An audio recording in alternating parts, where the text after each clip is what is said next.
I now give the floor to the distinguished representative of Fiji to introduce an address by the head of government.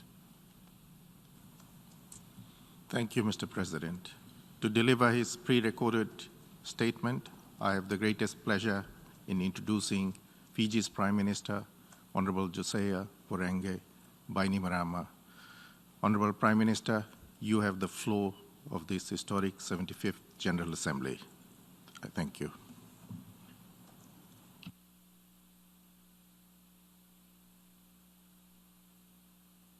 President of the 75th Session, Secretary General, Excellencies, Bulu Naga from Fiji, Your Excellency, the President of the 75th General Assembly, Mr. Bosco, and congratulations on your election. Your Excellencies, Fiji joined the United Nations in 1970, just 3 days after our independence. But even as we mark Fiji's 50th birthday alongside the United Nations 75th anniversary, any celebrations feels hollow against the enormity of COVID-19's global spread and the worsening impacts of the climate emergency. If there was ever a perfect storm of this dual crisis, Fiji has seen it. This past April, in the midst of our campaign to contain an outbreak of the coronavirus, Category 4 Cyclone Harold, already the third storm we had seen that season, made landfall at our shores. Our disaster authorities and health officials sprang into action, taking every step in line with everything the experts could tell us about how to stop the spread of this highly contagious virus. And we saved lives from Harold's devastation, even evacuating entire communities, all without allowing a single new case in relation to the storm. This was a turning point for Fiji. We knew that if we could overcome the virus in the harshest of conditions, it could be defeated. So we doubled down on our containment efforts, maintaining fast and early testing through our local WHO-certified laboratory. We either isolated or quarantined every close contact of every known case. We maintained a nationwide curfew and a complete lockdown of our two most populous cities. We have diligently managed travel through our border ever since, and the Fijian public has now been free of the coronavirus for over 150 days. Our doctors, our nurses, our contact tracers, our lab technicians, and the members of our discipline forces have fought tooth and nail for every day of that unbroken streak. And as I speak, they work in our quarantine centers, isolation wards, and at our border to allow our people to continue living without the virus in their midst. But while Fiji has contained the coronavirus, we have not been spared its economic devastation.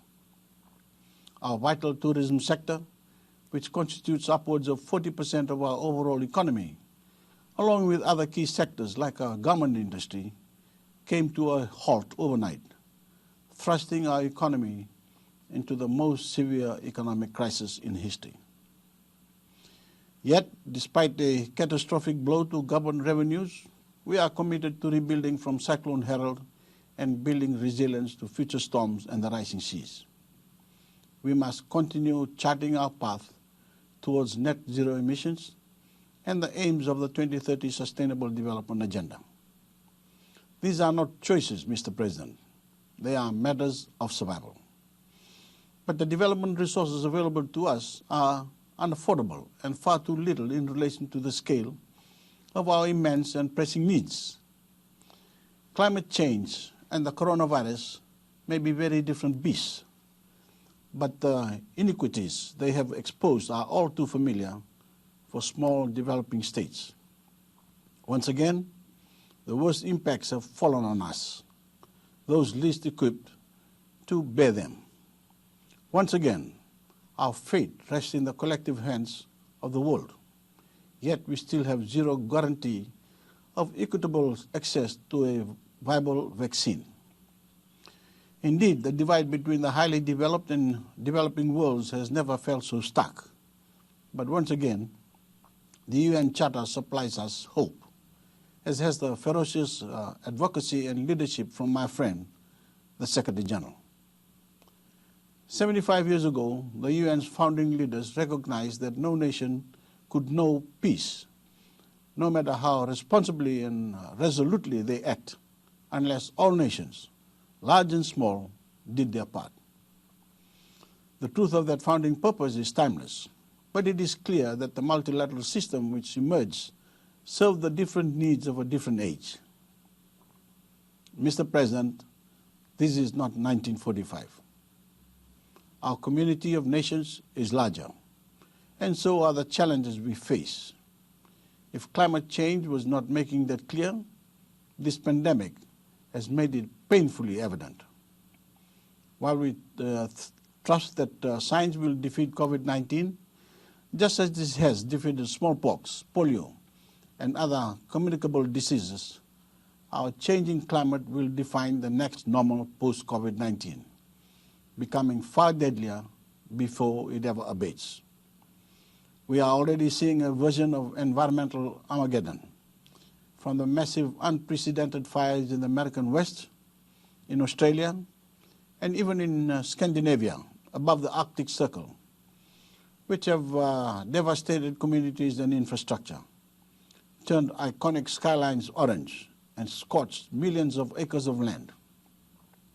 Just last week, Greenland lost a piece of its ice shelf that is larger than the number of small island nations.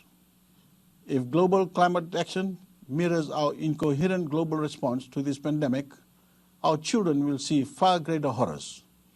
We will not cap global temperature rise at either the 1.5 degree or 2 degree target. We will not stop our ocean ecosystems from becoming inhospitable, and we will not prevent a sixth mass extinction event. Billions or even trillions of dollars thrown at scientists' feet decades on from now will not produce a silver bullet that saves us from unmitigated climate impacts. That strategy may suffice for COVID-19, but solving a challenge as complex as climate change demands daily and enduring commitment that is already overdue. Our recovery from this pandemic must mark a transition to a decarbonized, climate-resilient economic system. That is why, Mr. President, Fiji has worked closely with the UN and our partners in Canada and Jamaica, the UK, the EU, and Rwanda through high-level engagement on financing for development to explore how we all recover faster, recover better, recover bluer, recover greener, and recover together.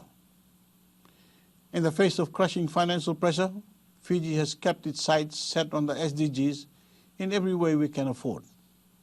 When our borders first shut, we immediately reprioritized finances through a COVID-19 response budget. Since then, we have launched another national budget which puts all resources we can muster behind as balanced, sustainable, and inclusive a recovery as possible.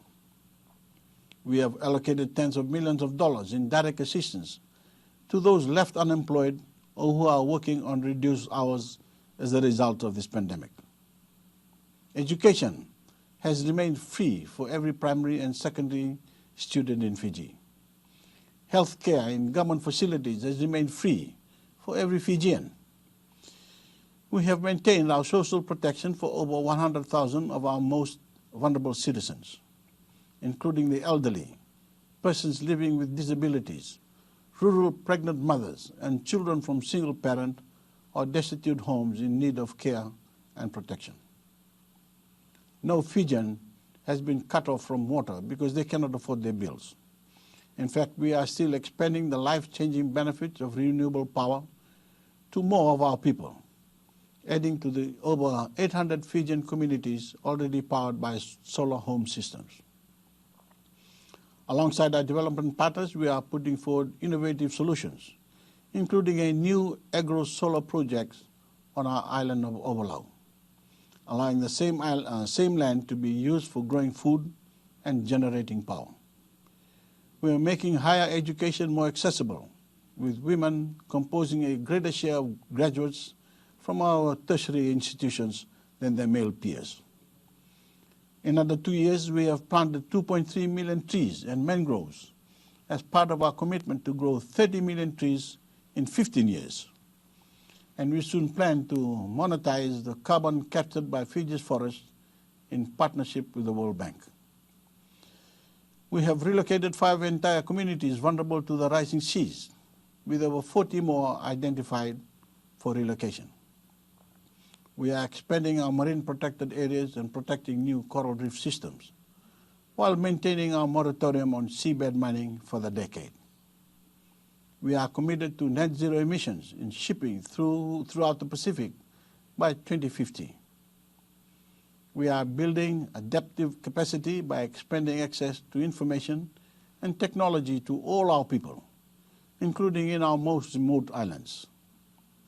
Today, 95% of Fijians can access mobile broadband services. We are creating jobs through the construction of cyclone-resilient infrastructure, extending roads and essential services to the most remote pockets of our islands. And where climate impacts have left trails of devastation, we are building back stronger. There is so much more we can do, that we must do, to break the costly cycle of rebuilding from climate-driven devastation and maintain the pace of our march towards a modern economy. To fund our full recovery, developing countries have asked for a mere 10% of the historic stimulus packages the richest nations have deployed for themselves. If we do not bridge this gap, the economic wounds of this pandemic will fester and cracks of inequity will deepen, undermining hard-earned development gains and bringing economic catastrophe crashing down on the most vulnerable nations. All countries will be forced to reckon with the historic cost of that collapse. Mr. President, 2020 was meant to be the year we took back our planet, a super year for nature, for the oceans, for the climate, for biodiversity, for food security, for the survival of all life on Earth.